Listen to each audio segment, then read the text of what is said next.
धेरै दिन पानी परेकोले मौसम पनि चिसो छ नि त अनि हामी सबैजना मिलेर सुप खाने विचार गर्यौं अनि कान्छी भाउजू चाहिँ भालेसँग फाइट पर्दै हुनुहुन्छ लानुलाई उसको साथी लानुलाई फाइट परेर जितेर लगेर जानुभएको हुन त मासु खानु त नमिल्ने हो तर पनि खाइहाल्छौं हैन अनि त्यसपछि माथि लगेर हाम्रोमा चाहिँ आगो छैन अनि पानीमा हाम्रो कान्छी भाउजूले बुतल गर्नुभयो अत्तार अनि त्यसपछि एकछिन आगोमा सेकायौं अनि आगोमा सेकाइसकेपछि खुकुरी अड्याउँदै हुनुहुन्छ यो चाहिँ हाम्रो खुकुरी हो अनि त्यसपछि फोरफार गर्नुभयो कान्छी भाउजूले आहा अनि साइली भाउजू चाहिँ यतिन्जेलमा चाहिँ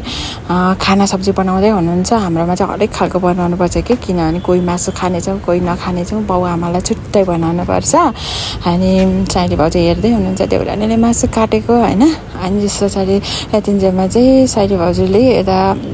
बाउ आमाको लागि पनि रेडी गरिसक्नु भयो कान्छी भाउजूले मासु काटिसक्नु भयो अनि मासु काटिसकेर आन्द्रा पनि धुन थाल्नु भयो यो चाहिँ जाते भन्छ हामी चाहिँ हैन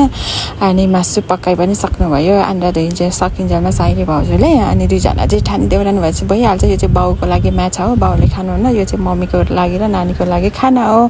किनभने हामी यसरी छुट्टा बनाउँछौं अनि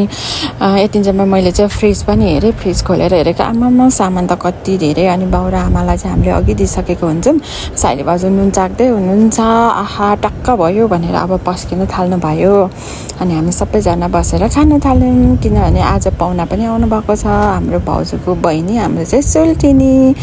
अनि बाउ आमालाई अघि हामी दिइसकेको हुन्छौं नानीलाई पनि अनि हामी सबजना बसेर खान थाल्यौं